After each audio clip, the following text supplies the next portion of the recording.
There's something magical about the World Cup. For one brief moment, billions of people speaking different languages, living on different continents, divided by politics, religion, and culture, become united by something remarkably simple.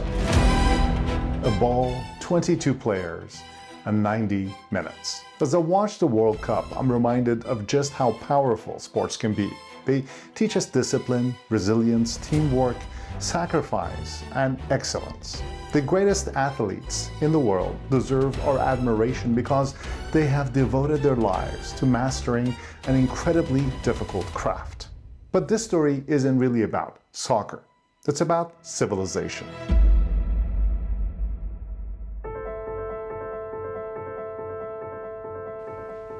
This photograph fooled millions of people. It fooled me too. It shows three young boys sitting together in a football locker room. The story claimed that two of them became football superstars, Jude, Bellingham, and Jamal, Musiala, while the third one gave up football and became a physicist. It was a wonderful story. There was only one problem. It wasn't really true. So the photograph was a fake. But then I realized something else. The fake photograph wasn't really the story. We were. The image went viral because almost everyone immediately recognized the two football players. If it had shown three unknown scientists, for example, or three teachers or three engineers, almost nobody would have shared it. And not because those professions aren't important, just because they don't command our attention. And that made me wonder, who decides what deserves our attention? I mean, every child grows up asking a similar question. Who should I become? Every civilization answers that question, not with speeches and not with textbooks, but with attention. You know, who gets celebrated, who gets remembered, who becomes a hero. To understand why this matters, we need to distinguish between two very different ideas: market value and civilizational value. Now, markets optimize for attention, and civilizations must optimize for survival. Those are not the same thing. The market rewards what millions of people choose to watch. Civilizations, on the other hand, depend on people who create lasting value. Scientists, for example, teachers, engineers, physicists, physicians, farmers, parents.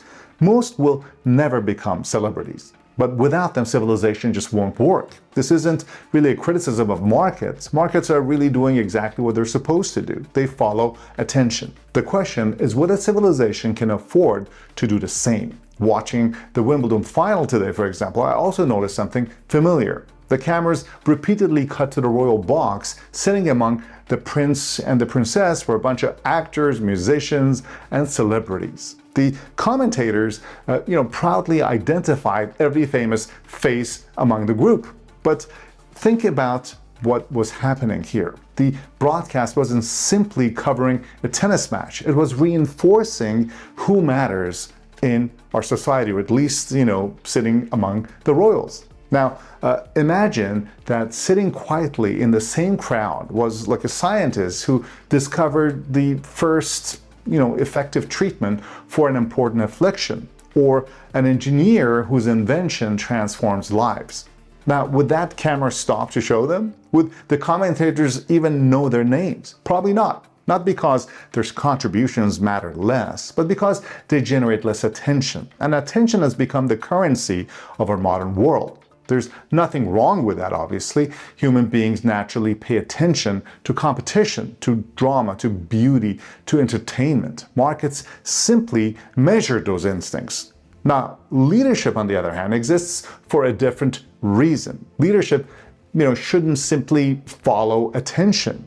Leadership should direct attention, not away from entertainment, but towards importance, towards what matters most, people and ideas that make civilization possible. Now, for that to happen, however, leaders must first understand the difference between market value and civilizational value. Otherwise, they're optimizing the society for popularity instead of progress.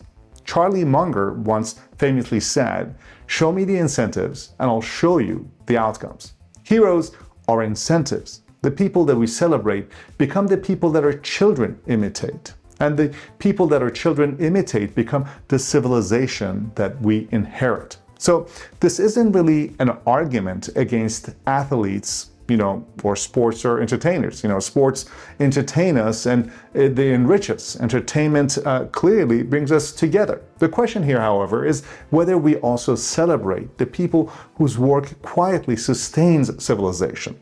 Markets follow attention. Leaders direct attention. Civilizations become what they celebrate. So if you show me your heroes, I'll show you your civilization.